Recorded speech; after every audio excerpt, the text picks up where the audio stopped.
Welcome to another Insider Gridiron Report. I'm Jarret Johnson. I'm joined by the mighty Joe Yeager. Mighty Joe, man, another beautiful day here on campus. We're talking some football. I know we still have some time. We're under 100 days, though, under triple digits, though. We're creeping towards, we're about a month away from Big 12 Media Days and everything, so it may seem like it's far away, but it's really not. We're creeping towards it. We've already gone over several positions. Now it's time for the offensive line. Joe, just overall, what do you think about this, veteran group returning? Yeah, well, that's it. That's the key word, the veteran. I mean, you do have, at the very least, some experience to fall back on there. You've got lots of guys who played football, a lot of football. Travis Bruffy, Madison Akamnanu, Jack Anderson's now coming into his third year, and he's a guy who's played big, huge snaps even as a freshman coming in. You got Terrence Steele. Yes. You got Bailey Smith, who's played a lot of snaps. Yeah. You got a bunch of guys there who've seen the field. Shouldn't be too terribly overwhelmed by what it is that they see. Guys who have worked together some, and so hopefully, that continuity that is so important on the offensive line pays some dividends there for you. So you have that stuff going for you on the offensive line at least.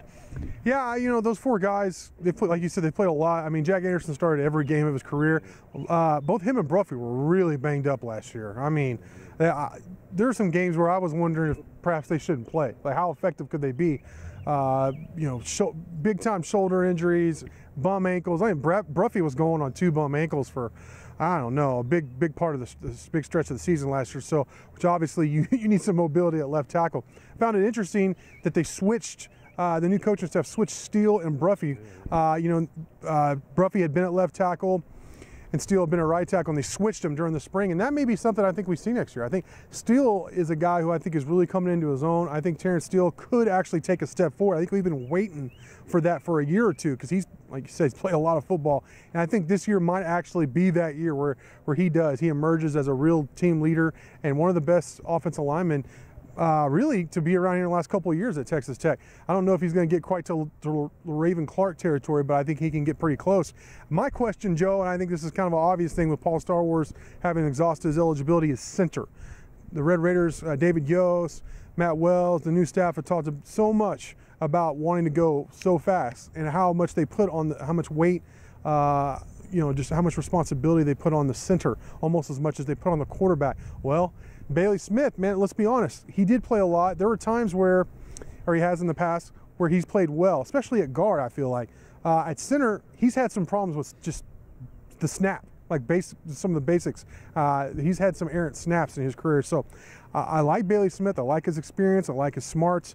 I'm just not sure if he's the guy or not, but I think he might end up being your guy. So there are some good things there, but he definitely has to take a step forward if this offensive line is going to do so, Joe.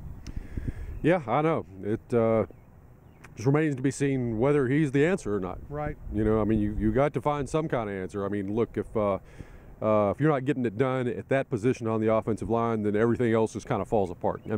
Particularly in the offensive line, that's one of those positions position groups where if you have a weakness, they are going to zero in on that and just pound it relentlessly. There's no mercy. Yeah. So if you've got something up there that can be exploited, then they're going to do it. So you've got to find some way to at least be competent at every position up there, and center right now looks like the one that could be a question mark. Kind of Dawson Deaton, great point. Role in there as well. He's played some snaps there. He's played guard. People like his ability. I think he had very much kind of a mixed bag as a freshman last season. But at least you like his potential, so that's another possibility in there if Bailey doesn't work out. Another thought, and I haven't heard anyone say this yet, this is just off the top of my head, is that could Jack Anderson conceivably move to center? Right. You know what I mean? And a guy like DeMarcus Marshall, who he was highly touted coming when he was recruited, redshirted last year. I don't know if you've seen him out there, because he hadn't played, but if you've seen him, he's dressed and he's been in practices in spring. If y'all have seen him, he's totally changed his body.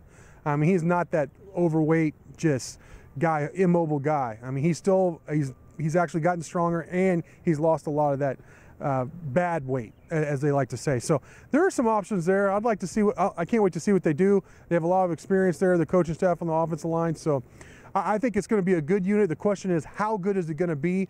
And honestly, the answer to that question may tell you how many wins Texas Tech ends up getting in the fall. So, Joe, great stuff from you as always. Thank you all for watching, and until next time.